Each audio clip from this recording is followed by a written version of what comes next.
Saludamos al licenciado Cristian Zurita. Él fue candidato a la presidencia de la República, reemplazó a Fernando Villavicencio tras su magnicidio. De profesión y vocación es periodista de investigación. Al tiempo de darle la bienvenida a Cristian, quisiéramos saber desde su visión, su experiencia, sus vivencias, cómo avanza esa investigación y juicio contra autores intelectuales del asesinato de Fernando Villavicencio. Muchas gracias, Gustavo. Reciban un saludo a toda la audiencia. Agradezco por este espacio para poder expresarme con respecto a los temas que tanto le interesa a la nación. Yo diría que hay un camino claramente abierto por parte de la fiscal o la fiscalía que ya presentó el caso de forma pública en los juzgados.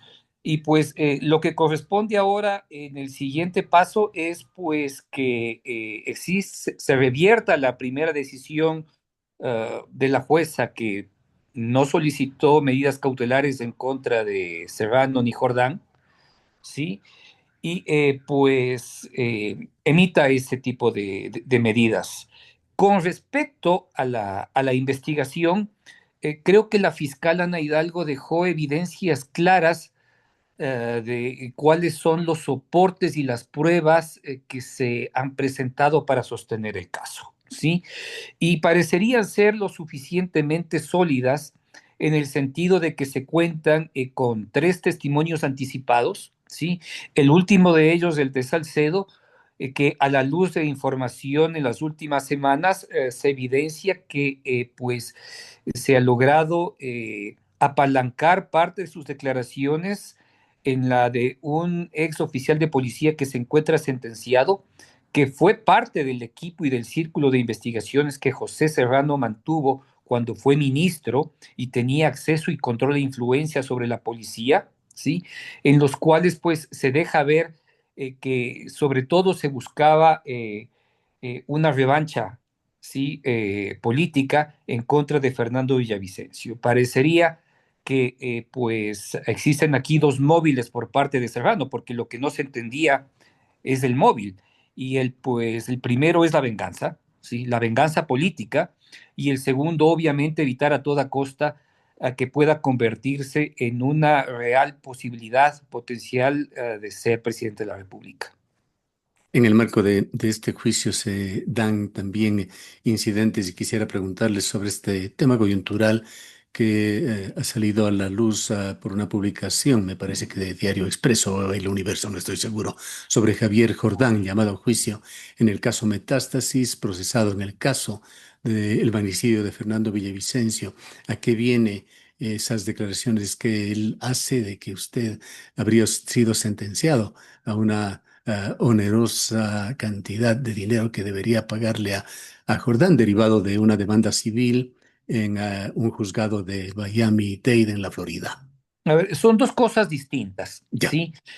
Lo primero es la investigación que Expreso trata de abundar con respecto al caso Polid, en el cual pues las relaciones de Serrano son evidentes, ¿sí? Irrefutables. De hecho, el gran conflicto que el ex Contralor General del Estado demostró cuando aún las primeras investigaciones sobre el caso Odebrecht se llevaban en el Ecuador, evidencia la forma en que Serrano influía sobre la institucionalidad y las razones por las cuales él terminó o dejó la presidencia de la Asamblea Nacional a causa del conflicto que mantuvo en su momento con el ex fiscal general del Estado, Carlos Vaca Mancheno, ¿sí? Y de lo que allí se desprende son las relaciones existentes entre Polit, ¿sí? Y Serrano. Y lo que se desprende al final es que existe una relación, ¿sí? Entre Serrano y Aliaga, perdón, y Jordán, ¿no es cierto? Porque pues se ha descubierto que la casa en la que efectivamente vivía José Serrano, pues le pertenece en papeles a una empresa que es propiedad de Javier Jordán. O sea, ahí las relaciones son totalmente evidentes y eso es lo que ha dejado en evidencia, ha presentado lo que es a través de información pública expuesta en el proceso judicial y en otros más que se ventilaron en los Estados Unidos, la relación existente entre estos dos. Es decir, si es que antes se pensaba que no existía una relación, pues ya queda en evidencia que el tesorero, ¿sí? O quien manejaba las finanzas de Norero, ahora directamente también tiene una relación de carácter político y de influencia con respecto a quien manejó la inteligencia y la policía en el Ecuador, ¿sí? Que están directamente involucrados en el crimen de Fernando Villavicencio. Eso lo que hace es básicamente apalancar lo que ya se conoce con respecto a las relaciones de los posibles autores del crimen de Fernando, ¿sí? Lo otro, ¿sí? Con respecto a la sentencia que Javier Jordán ha señalado en mi contra, se deriva de una acción civil que implementó en la Florida por ciberbullying, ¿sí? Por ciberbullying. Y pues lo que ha probado ante la justicia básicamente es que yo le he dicho tetón. Y pues a la vista de toda la ciudadanía y de todo el país y de todo el mundo, efectivamente es un tetón. Así que ha ganado esa, esa, ese juicio y ha tenido una sentencia favorable. ¿Cuál es la consecuencia de esa sentencia, Gustavo? Que yo simplemente, pues, no tenga cuentas en ningún banco de los Estados Unidos. Y de allí no pasa. De allí no pasa. De hecho, hace pocos minutos acabo de hacer una transacción, porque yo todo el año pasado viví en los Estados Unidos, tengo una cuenta, ¿sí? Acabo de hacer una transacción internacional y no ha pasado absolutamente nada con mi cuenta. Debo pensar que debe ser cuestión de horas, de meses o de años, ¿sí? Para que esa sentencia que dice ha ganado, sí, pues básicamente se concrete. En realidad, en términos políticos y en términos de ética y justicia, Gustavo, no es más que una victoria pírrica de un delincuente, ¿sí? De un asesino contra quien aún representa la voz de una víctima, ¿sí? Y que pues básicamente tiene la suficiente fortaleza ética y estética para enfrentar a este grupo de narcotraficantes, delincuentes, asesinos, corruptos que gobernaron e influenciaron en el país, ¿sí? Y que ahora pues no les queda otro camino que la justicia en algún momento llegará contra ellos. ¿Cuál es su percepción, Cristian, sobre la posición de las autoridades norteamericanas respecto a Javier Jordán y a José Serrano para tomar a dos de los más conspicuos acusados e investigados? Es que Jordán entiende muy bien, sí, que la ruta de Serrano es la suya. Y está aterrado porque sabe que efectivamente, pues lo que suceda con él le va a suceder a Jordán. Es decir, él entiende que el espejo de Serrano es el suyo. Y pues si es que ha sido requerido por las autoridades ecuatorianas, porque dentro de poco se va a resolver el tema de pedido de orden de prisión aquí en el Ecuador. De hecho, el Consejo de la Judicatura lo entendió de manera muy sensible, ¿sí?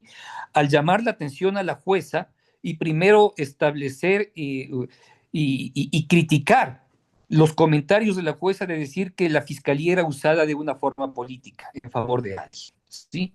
Ha sido llamada la atención y ha sido pues censurada por 3 meses. En ese periodo llegará un juez o una jueza que efectivamente dará paso al pedido de la fiscalía, habrá una orden de prisión y con esa orden de prisión lo más probable es que José Serrano sea deportado.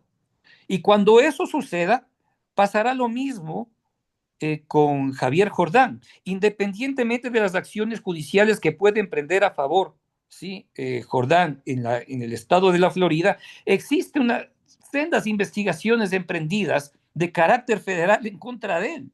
Pues la principal investigación que existe en los Estados Unidos por el crimen de Fernando Villavicencio, que se investiga en Brooklyn, en las Cortes Federales, por parte de una fiscal general, justamente el principal involucrado, el principal protagonista de esto se llama Javier Jordán, el que acaba supuestamente de tener una victoria pírrica frente a mí por el hecho de haberle dicho tetón y haber sido juzgado por el delito de ciberbullying en el estado de la Florida.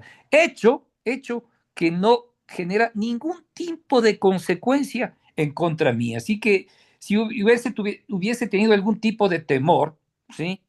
Con respecto a ese tema, simplemente me hubiera presentado a defenderme en esas cortes, pero como no, es absurdo presentarse a pelear con un hombre de baja categoría, de poca monta, en una instancia territorial que no es la suya, pues no tenía razón para hacerlo. Que él disfrute de su triunfo, si nosotros ya sabemos que él es un asesino. ¿Ha seguido usted recibiendo amenazas o presiones? Recibo amenazas constantemente en cada tuit que este sujeto promueve, en cada pronunciamiento en redes sociales que este sujeto promueve. El acoso y las amenazas siempre son constantes en contra mía, ¿sí? De hecho, en el pasado, él a través de su granja de trolls presentó las imágenes de mi casa, ha presentado las imágenes de mis hijos, ¿sí? Se encarga de hostilizar y hostigar a mi expareja, ¿sí? Con quien ya no me une ningún tipo de relación afectiva, ¿sí? Y pues eso es utilizado a través de de una caja de resonancia a través de redes sociales que obviamente se identifica como un fuerte, como una fuerte y odiosa persecución en contra mía, no solo contra mí, ¿sí? Han sido brutalmente perseguidas sus hijas por parte de estos sujetos, y la jueza que llevaba el caso no tuvo pues la condescendencia, la empatía de entender qué es lo que sucede en el país y cuáles son las categorías, las características de este hombre, sí, como para haber emitido medidas cautelares en contra de él. De tal manera que pues entendemos que estos enemigos, sí, que nadie quisiera tenerlos, sí, porque son extremadamente peligrosos, sí, y tienen el suficiente poder económico para torcer vidas y voluntades, pues en algún momento puedan enfrentar lo que les corresponde en la justicia, sea en los Estados Unidos, que llevará mucho tiempo, o sea en el Ecuador, que estamos a puertas de entender con claridad y suficiencia la participación de estos criminales en el acto del asesinato de Fernando Bien. Villavicencio. ¿Cuáles considera usted las evidencias más contundentes en contra de los presuntos autores intelectuales? A ver, el Código Integral Penal permite con claridad eh, y cuenta como una prueba lo suficientemente fuerte como estructura en el código, lo que significa pues estas versiones adelantadas y juramentadas dentro del proceso. Ahí existen tres. ¿Sí? Existen tres. Dos que ligan directamente al caso de intelectuales, ¿sí? Y una que une al hecho material con la planificación intelectual, ¿sí? De estas tres declaraciones que existen, pues se desanudan otras pruebas complementarias que están expuestas e evidenciadas, ¿sí? En los chats de Metástasis y los otros juicios, ¿sí? Y pues desde el momento en que se empieza a planificar el crimen, que es en el año 2022, ¿sí? Un año antes, ¿sí? Hasta los hechos que identifican con claridad a los autores materiales, existe una línea que une a todos ellos, ¿sí? Que se llama justamente Carlos Angulo el Invisible.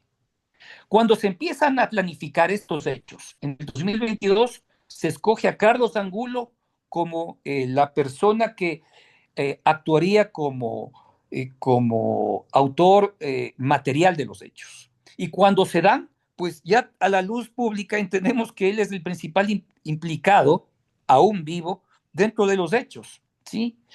Este hombre se encarga de unir todos los puntos en la línea de tiempo de los hechos que significa la planificación del crimen de Fernando Villavicencio, porque ahora entendemos por dónde pasa.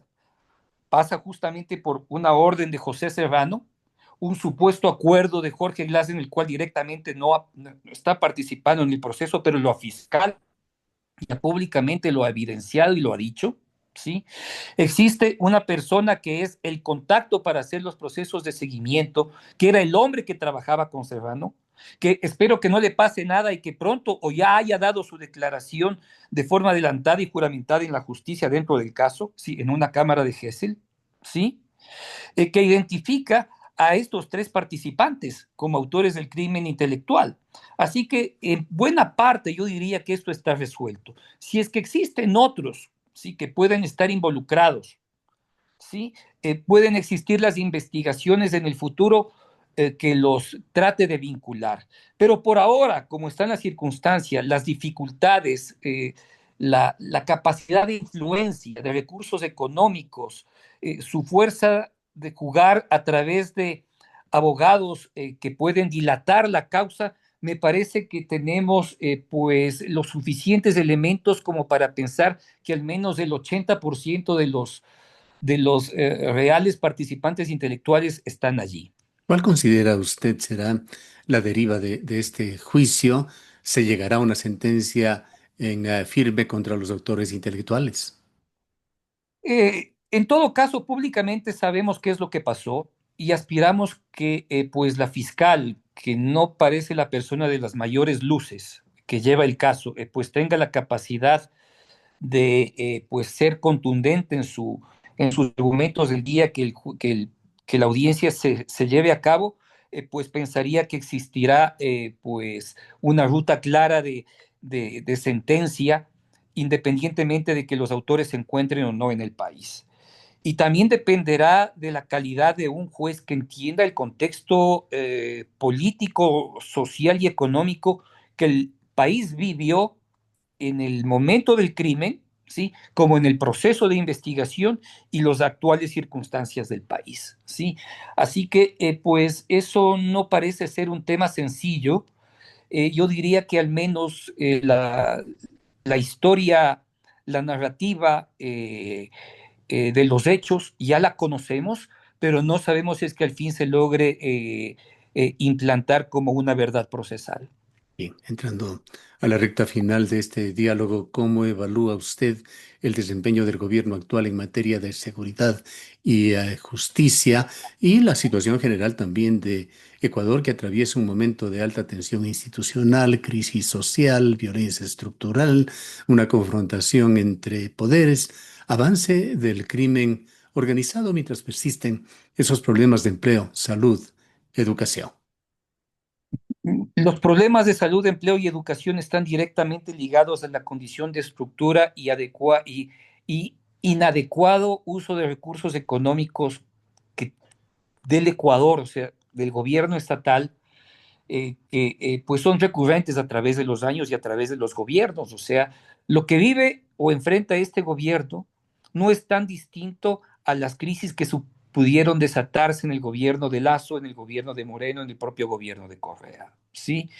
Lo que pasa es que observamos que existe una menor capacidad de respuesta institucional, tal vez por las autoridades que se encuentran al frente de las instituciones y que pues tal vez hemos visto que cometen una serie de errores, que es una respuesta y una debilidad gubernamental, por supuesto, que puede mejorarse. Yo creo que el presidente de la República tiene todos los instrumentos para poder pues salir o dar visos de caminos más saludables con respecto a estas crisis estructurales que tiene el país. Con respecto a la seguridad, es verdad que el gobierno ha dado importantes golpes, sobre todo en su lucha en territorio, en las localidades, con respecto a la presencia de los grupos de delincuencia organizada en lo que significa la explotación de minería ilegal. ¿Sí? Es verdad que ahí existe tal vez la mayor presencia militar y y de lucha contra el crimen, ¿sí? Y eso creo que es saludable, es importante. Sin embargo, obviamente en las circunstancias del país no es suficiente y siempre hemos señalado que el gobierno no nos ha mostrado un plan claro de acción y de inteligencia con respecto a su lucha contra estos grupos y contra otros que generan hechos brutales con respecto a secuestros y amenazas de extorsiones que se dan sobre todo en la costa. Por allí existe un camino que el gobierno sigue debiendo, ¿sí? Sigue debiendo una lucha clara con respecto a lo que significa el manejo de recursos económicos por parte de estos grupos, independientemente de lo que se puede ver como único caso que se está investigando, que es el patrimonio del ex jefe de los choneros, Fito. Fito, ¿no es cierto? Mm, Y bien, más allá de eso, pues no hemos visto en la justicia una acción real de intervenir con fuerza al patrimonio que los grupos de delincuencia organizada están generando y acumulando, ¿sí? En diversas localidades del país. Yo creo que eso es una enorme deuda que todavía nos debe y que debería afinarse o entenderse en la medida que el plan de lucha contra la delincuencia avanza, ¿sí? bien. Avanza. Una pregunta final. ¿Considera usted que la Asamblea Nacional Constituyente, si es que llega a darse, contribuirá a mejorar en algún sentido la situación del país? Creo que es un tema de incertidumbre total. Lo que evidencia es que políticamente el presidente ha dado un golpe en el cual pues ha torcido a la Corte Constitucional en sí y pues ha logrado sus objetivos. ¿Es un triunfo político del presidente? Por supuesto que sí. Tal vez si es que no lo hacía bajo las condiciones de enorme acoso democrático y de desgaste institucional, no lo hubiese logrado, pero ha dado una prueba y parece que todo lo vivido en los últimos meses está superado, ¿sí?